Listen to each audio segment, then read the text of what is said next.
Hey there everybody, Mazrock here, and today I want to talk about the state of the plate tanks coming up for Dragonflight in beta.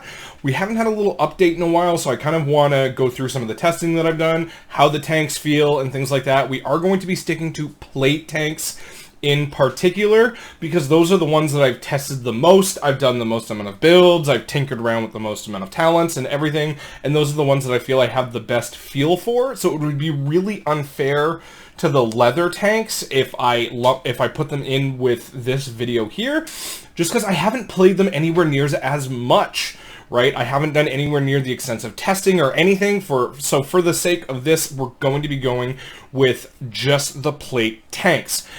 Before we do get into it though, please do like, comment, subscribe. We are so close to hitting 5K, which is the new goal for January 1st of 2023. It is very much possible. We just need your support. I'm flabbergasted by all the support we've had this year.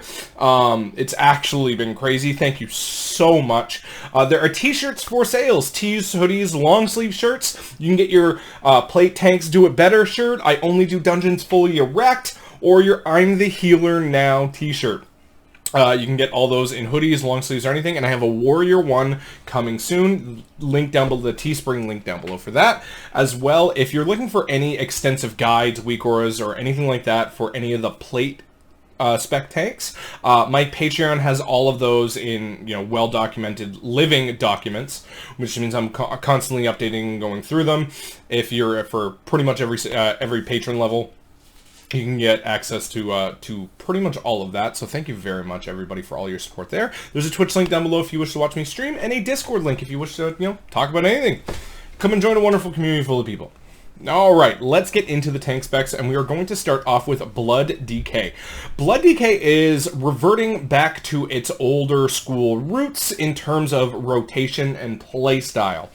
There is a fun build right now that basically gives you like 100% uptime on Death and Decay, and inside your Death and Decay, you gain a lot of bonuses. 5% haste, 5% increased damage, 5% increased healing, Shattering Bone does triple damage inside your Death and Decay. There's a lot of good things to plant yourself and heal, but you are going to lose some power. So if you only come into Blood Decay in Season 3 and 4 Shadowlands, get ready to get hit pretty hard because your DPS is on the lower aspects of all of the tanks. It's not bad DPS, it's just kind of a low to average, for what it is. But your survivability, when you play it correctly, is still, you're basically immortal. I was healing for 60, 70k HPS on pulls while testing in beta. No problem at all. I never felt like I was in trouble, but the combination of the massive amount of absorb increase that Blood is getting, along with all of the stuff that you can do to increase Death Strike healing and everything like that, really promotes proper play and proper technical play, because this is a very technical spec. Just to give you kind of what the rundown on what I mean by that, when I'm playing Blood, I can tell you within 3 globals if I'm going to die, right? I will literally say, shit, I'm dead. And they're like, what do you mean? You're healing for like 60, splat. Because when you're playing Blood DK correctly and you know how to instinctualize the healing and the incoming damage that's coming and what is required of you, and you make a mistake on pooling your runic power or whatever global you're supposed to be pressing to keep things up, it can get really, you can go splat pretty quickly. And learning how to do that is a fun part of it. But when you learn how to play it right, and you are, you're just in the zone, the rotation's flowing, and you know what you're doing, man, can you just live anything, and that feels really, really good. Another thing I want to mention here, and this is kind of something that flew under the radar here, but now that I've been playing with it a lot more, Death's Caress has been a lot more fun of a button to press.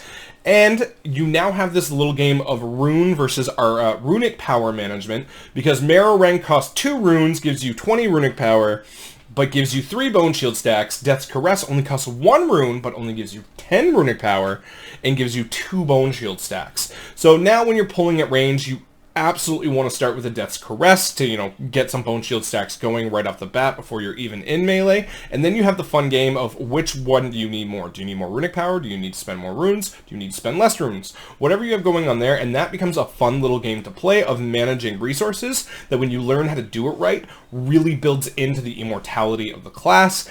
all around, really, really fun play styles, fun talents. You are kind of a little bit more rigidly locked in with blood than I would have preferred with some other tanks like Prot Warrior, Prot Paladin, but that doesn't mean it's not seeing new strengths. You know, talents like Gloom Ward, Umbilicus Eternus, Coagulopathy. There's a lot of different things that are added in where you may be losing a lot of power because the tier set, let's face it, the tier set for Blood DK in Season 3 and 4 was absolutely broken beyond belief. And, like, come on.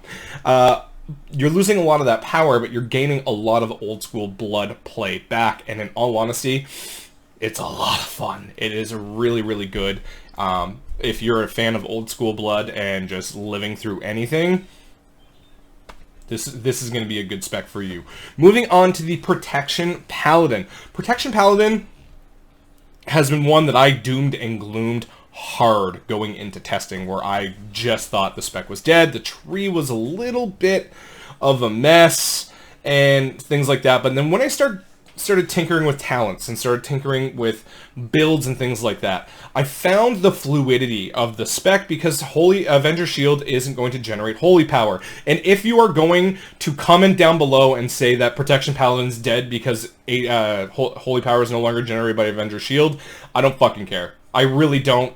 Play the spec. It's actually really fun, really fluid, deals a ton of damage, and is very competitive with Protection Warrior for the amount of damage that you can do, but you can also talent into stupid amounts of utility. Bob, spell warding, increase healing. What kind of increase healing? From all across the place. Do you want Hand of the Protector?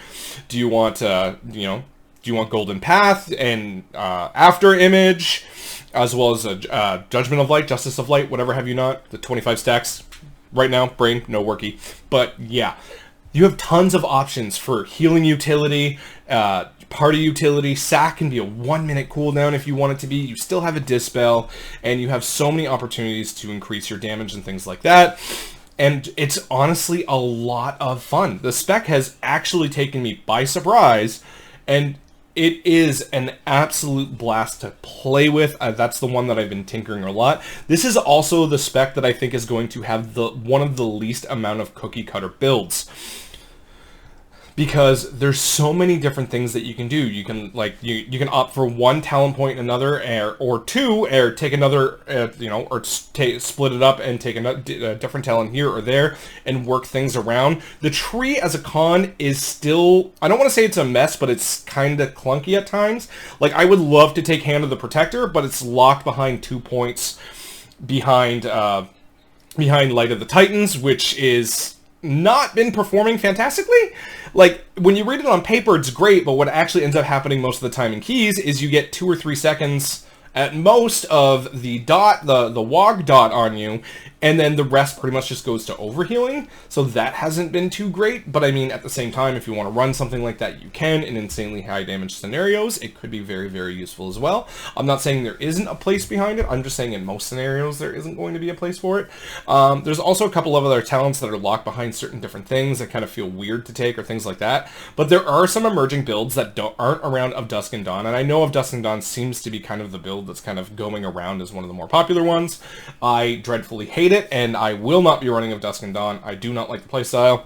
Not going to be doing it. So I've been running some different sort of builds focused around Sentinel and keeping wings up as long as possible, so you can extend your Sentinel stacks while you're just constantly rolling around doing damage with Shield of the Righteous and Bulwark of Righteous Fury and lots of little things like that, and just having that Divine Toll nuke with. Plus, on top of that, you're getting so many defensives with Sentinel, Eye of Tyr, Ardent Defender, Guardian of Ancient Kings, and Final Stand all being really, really easy picks for you to get. Not to mention, you can always get a Kings every 45 seconds whenever you drop below 35% with Gift of the Golden Valkyr. So you are incredibly tanky and very, very sturdy, but it does, of course, there's some different play styles to be played around, but honestly, I am very hot on Protection Paladin right now. Survivability, great. Damage, great. I don't think they're the best at anything, but they seem to be good at everything, right? to me, it seemed every single dungeon I went in with Protection Paladin, I had an answer for everything, and if I didn't, I had an answer that I could spec into for it. You know what I mean? There was so many different things that you could do, and absolutely fantastic option all around if you're planning on staying Protection Paladin. Don't listen to the doom and gloomers. This is going to be a sleeper tank with how good it is. Lastly, Protection Warrior. My baby. I just went, what, 2 decades in Shadowlands? Feeling like a subpar tank the entire time, having fun with it, but it honestly has not been, like, at best the greatest joy. And now that I'm playing this current version of Protection Warrior, oh my god, it's fun. It's a lot of fun. The spec tree for Protection Warrior, is one of the best designed trees in the game. It is so fun. You have so many different options. You want everything in it, but the trade-off doesn't seem so bad. So when you were like, oh, I want this point, but I also want this point. It doesn't feel, you feel like you're giving something up, but you feel like it's a good trade-off. And that is a well-designed tree where you don't feel bad because you're like, crap, I need this and this to survive, but I can only have one. Ugh. Shield block, so easy to keep up, guys. We're no longer having to do the whole reprisal bullshit gameplay.